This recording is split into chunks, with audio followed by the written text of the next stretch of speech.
Now on the right-hand side, there's a couple of different animals there. The smaller one there is a yellowback duiker. Duiker means diver in Afrikaans.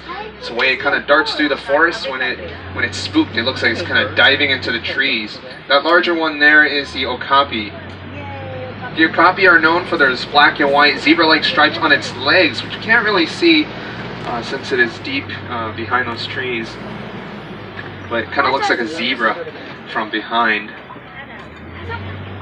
You can see the stripes there just a little bit. A lot of the animals here in the forest, they rely on different types of camouflage, so they usually have some sort of stripes on them. The okapi stripes are actually a type of mimicry, which is a type of camouflage as well. It mimics the sunlight peering through the canopy, creating those striped shadows. These are saddle-billed stork here on the left-hand side. Very colorful bills.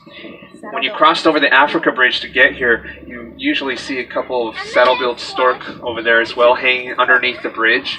So if you want to see them again. Oh, check out the left-hand side over there. There's a black rhino walking around. There's a black rhino there. There's another black rhino resting right here in front of us.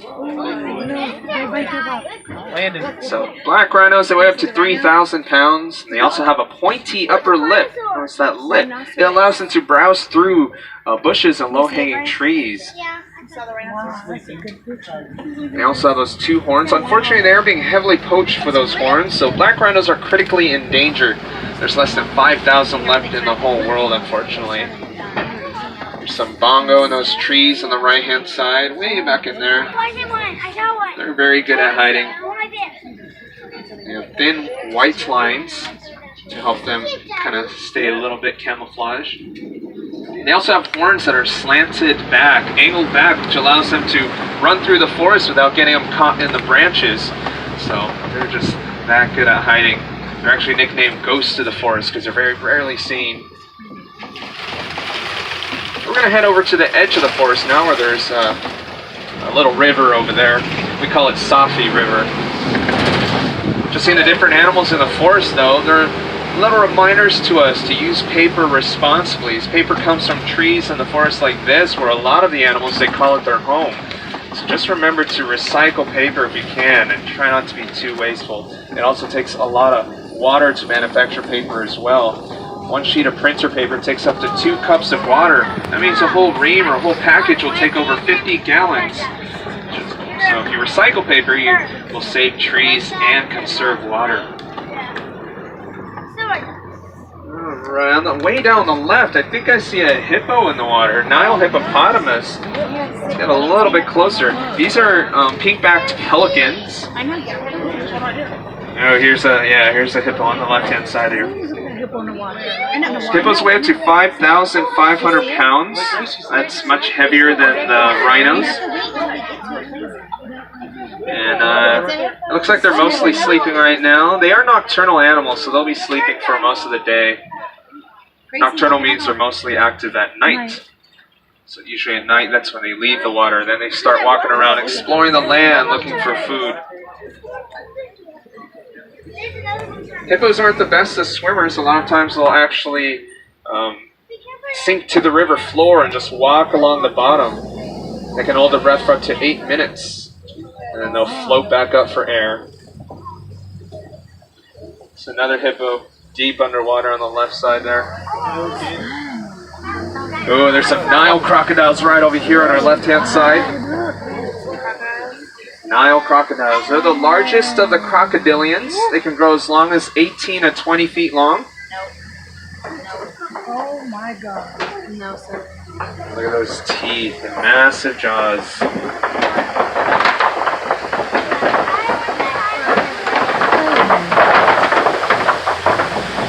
Now, even though they have those large, powerful, even bone-crushing jaws, Nile crocodiles mainly eat fish. However, if they wanted to, they are more than capable of hunting much larger animals like zebras, wildebeest, and sometimes they'll even attack smaller hippos. But hippos are very territorial, so they can be pretty aggressive themselves. In fact, they don't look it, but they say hippos are the most dangerous animal in Africa. Alright. Alright, we are now leaving the Little Ituri Forest, leaving Safi River. We're going to head over here into the savannah.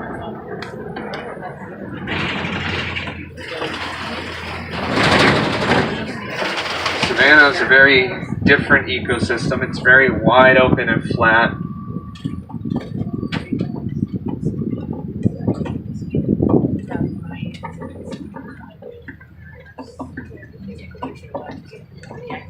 It's the largest area here on the reserve, so we're going to spend most of our time here. Looks like for now we can see a couple of giraffe, some wildebeest, and Ankoli cattle. These guys right here, Ankoli cattle, also known as Watusi cattle, for those very massive horns. Very large horns, and they're actually hollow inside. They're built with a honeycomb structure, and they have a lot of blood vessels in those horns. The blood flows through the horns back into their bodies. That's how they release their body heat, prevents them from overheating in extremely hot climates. And they are domesticated animals. They're actually the only domesticated animal here on the reserve. Certain tribes, like the Maasai tribe, they actually see them as symbols of wealth, so they don't use them for meat. Ooh, check the left-hand side over here. There's some African wild dogs, a couple of them back behind this cave. It's on the right-hand side of this cave here. So those are African wild dogs. You might also know them as painted dogs because of the markings on their fur. But they're the most successful hunters in Africa. They get about 80 to 90% of their hunts, which is a lot better than large cats like lions and cheetahs, who only get about a third of their hunts. It's because wild dogs, they hunt in packs, and they have an ability to expend lots of energy, which tires out their prey. It's a little tricky to see, but there's some animals in that tall grass there. Those are sable antelope. Very aggressive animals. In fight or flight situations, sable antelope, they almost always choose to fight instead of running away. And we're going between these termite mounds here. You'll see a few termite mounds scattered throughout the savannah. And we'll see some giraffe here. Remember, they're relatives of the okapi that we saw a little bit earlier with those black and white stripes. They have a very similar body structure. Of course, the giraffe is a much taller relative. If you look at their spots, they're a little rough around the edges. They're very irregularly shaped. So these are Maasai giraffe, which we can tell from their spots. There are 9 different subspecies of giraffe. Ooh, check out this tongue right over here on the right-hand side. They have long, prehensile tongues, just like their relative, the okapi. Their tongues actually extend out 16 to 20 inches long. Very long tongues. You gotta find a better tree. Sure do. You need another tree. You look like a little snake. They also have those 2 ossicones on their heads. Ossicones are kind of like horns, but they're covered in skin and fur.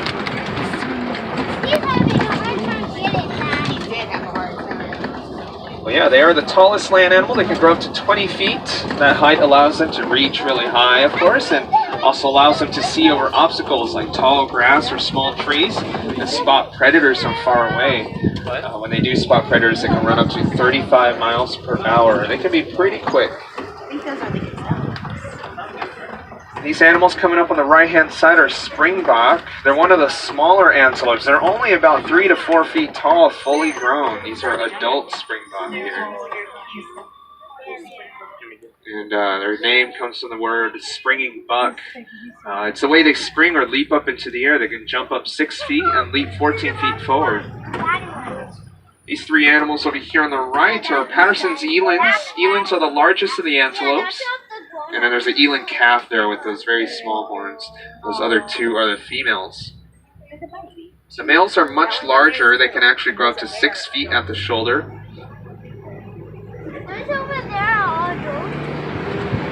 Largest antelope.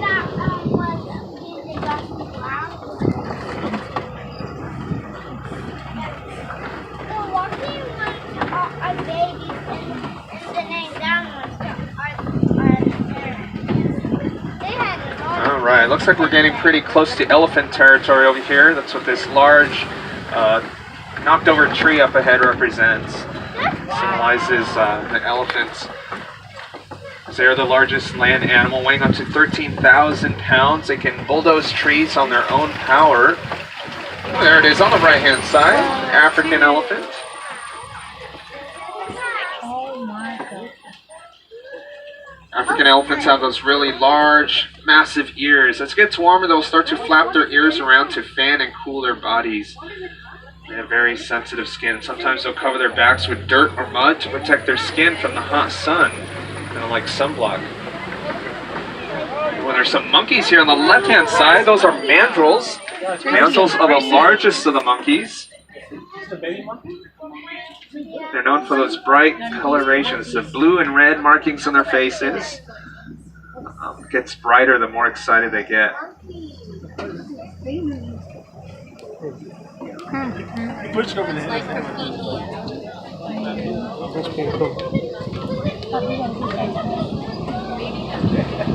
So we're going to be on the lookout for some more elephants here. It looks like those two elephants are kind of hanging out by themselves. I don't see any other elephants around here. So those are probably male. Males are solitary. They actually get kicked out of the herd at about 14 years of age, and then they're off on their own. They'll try to meet up with other herds to look for a mate. Sometimes the males would also band together with other males to form smaller bachelor herds too. Just hold on here, guys. Make sure you're fully seated. This bridge looks like it's going to be a little bit bumpy as it's slightly out of repair here. Should be fine as long as we take it slow. Should be able to... Oh, hold on, guys. Hold on. Lean to the right. All right. Let's get off this bridge. Oh, man. That was a little bit sketchy. Looks like they actually have to fix that bridge now. Don't worry, guys. We're not going to do that again. Let's look for some more elephants. I see some footprints and tusk marks here. Elephants like to dig through the clay to try to get at the vitamins and nutrients inside. So I hope we'll find the rest of the elephants. Oh, there's one on the left. Unfortunately, I can't stop in this area, guys, so I'm going to keep rolling on by here slowly. So elephants are a female-dominated group of animals, and they have a matriarch or female as their herd leader. And females like to hang out in larger groups among their calves. And both the males and females have those long ivory tusks. Unfortunately, the poachers are after their tusks, so they hunt both male and female. Elephants are an endangered animal due to poaching. Their habitats are also being threatened by coltan mining. Coltan is what we use in cell phones. That's why it's a good idea to recycle old unused cell phones if possible. The Disney Wildlife Conservation Fund, they're trying to help save the elephants. There's a little baby elephant calf just up ahead, guys. She's about 2 years old. But they started a project called Elephants and Bees Project. You know that elephants are actually afraid of honeybees. So they got a little creative with that. They started planting beehives around the farms in Kenya. And it actually prevents the elephants from trampling over the farmers' crops. Prevents them from destroying their property. It also keeps the elephants in their own natural habitats away from towns and villages. So it protects the elephants as well. Reduces conflict between humans and elephants. Alright, coming up on the left-hand side are the greater flamingos, those tall pink birds there.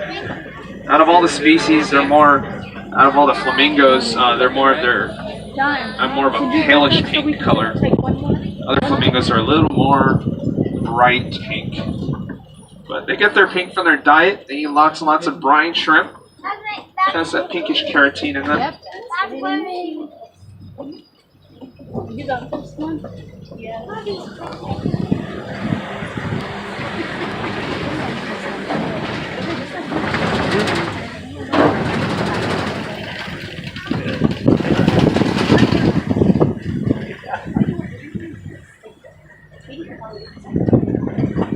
Might notice this mud pit on the left-hand side. It's a good sign that we might see some rhinos. Rhinos love to roll around in the mud. They'll usually cover their entire bodies with it. Oh, there's a rhino on the right-hand side. I know that's a little bit far. We're actually going to head in that direction in just a little bit, so we might see them a little bit closer if they stay over there. So those are white rhinos. I know we saw the black rhinos a little bit earlier. White rhinos are larger, weighing up to 5,000 pounds. Looks like there might be some rhinos in those trees on the right-hand side as well. I'm gonna go around these trees. We'll look at them from the other side. There's a little bit of an opening around this corner here. There's also a cheetah on the left-hand side here, guys. If you look at this green hill, look towards the left-hand side of that hill, you kind of see a cheetah lying down there. It's very camouflaged, though. It's a little bit tricky to see. Oh, he's moving his tail. He's moving his tail. Cheetahs are the fastest land animal. They could go from standstill and sprint up to 60 miles per hour, just under 6 seconds. They could even maintain that top speed for about 200 to 300 yards. Unlike most large cats, cheetahs actually hunt during the day. Most of the large cats, like lions, they're nocturnal hunters. They'll hunt during the night.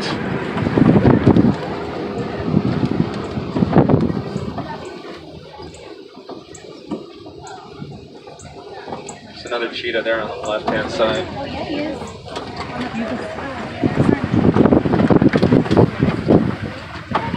Oh, speaking of lions, though, you see this rock formation in front of us? Just look on top of the second tallest rock there, and you'll see a lion. That's the female lion, kind of resting up there. Now we're going to go on the other side of these rocks, so hopefully we'll be able to see her on the other side. Hopefully she stays up there. Go around these rocks. They're the largest cat. Since they are nocturnal hunters, they tend to sleep for most of the day. They actually sleep up to 20 hours each day. Here's a bontebok on the right-hand side and a couple of ostrich off there in the distance. Bonteboks are relatives of the wildebeest. And I'm going to go around these rocks right here. So we're going to see those ostrich and those rhinos one more time. Bontebok, they used to be really heavily hunted for their coats, as they have a little purplish, oilish sheen to them. They were almost hunted to extinction, but they were actually saved due to conservation efforts. There's a couple of females up there on the rocks, and there's the male on the bottom. Do you see the boy sleeping over there? Male on the bottom of the rocks, just sleeping there. See the boy? Yeah, 2 females up top, guys, and then the male on the bottom. Yeah, that's the girl one. Yeah, the females are the ones that do most of the hunting in a lion pride. The males, they kind of stay in the territory, so they usually protect the cubs. What makes them excellent hunters at night is their eyesight. During the day, they see very much like you and I, but at night, they see up to 6 times better than us. So they have a very, very special night vision ability. Alright, we're going to look at those white rhinos one more time.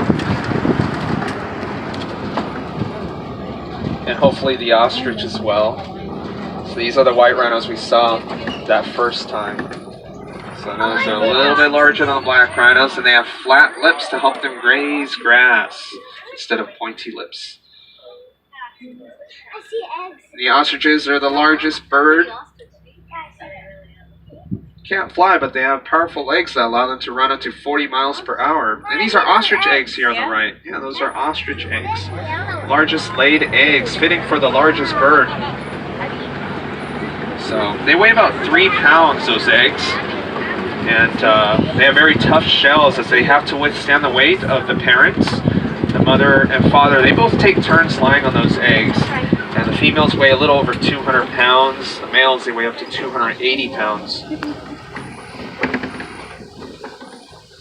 Alright, we're going to head out of the savannah, enter Magadi Glen.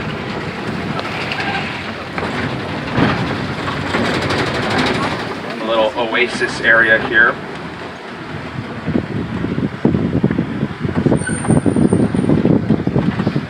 And on the left over here, I'm going to go around this hill for a slightly better look, but there's a scimitar horned oryx over there. It's a desert animal. It actually has the ability to go up to 9 months without drinking any water. It gets all the food it needs from the vegetation it eats. So it can survive long periods in the desert without any rain. Unfortunately, they are technically extinct in the wild.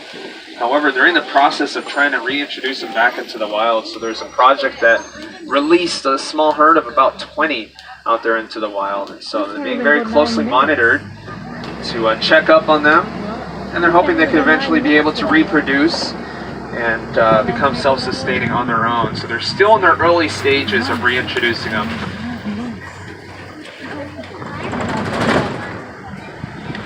Alright, we are slowly making our way back to Harambe Village, but before we get there, I would like to thank you guys for joining us here on Kilimanjaro Safaris. I hope you got to see some of your favorite African animals here. But if you want to see more after this, be sure to check out the Gorilla Falls Trail. The trailhead is not too far from here. Where I drop you off, it's just around the corner from the exit. You can see many different more African animals, including ones we didn't get to see on this trip, like gorillas. We didn't see any zebras today. You might see some zebras over there, Calabas monkeys. They had a little baby about 3 or 4 months ago. Meerkats, you might see some more okapi. It takes about 20-30 minutes to walk through, although if you're like me, you like to stop for each and every animal, kind of read up on their facts. It takes about 45 minutes to an hour, but you can take as much time as you need. And if you're heading over to Asia, check out their trail. They have a little trail called the Maharaja Jungle Trek. They have other Asian animals like tigers, and actually 2 twin tiger cubs. They just turned 1 year old not too long ago. So at 1 year old, they're kind of like young adults now, so they're not too tiny anymore, but be sure to check them out. Alright, here we are, guys. Make sure you have all your belongings with you, especially those cell phones and cameras and valuables. And hope you guys enjoy this safari trip. Again, my name is Theo, and we don't like to say goodbye, so I'm going to say Kwaherini. Kwaherini, everyone. That means go well. So Kwaherini, and hope you guys have a wonderful rest of the day. Kwaherini. Kwaherini. Oh, thank you, guys.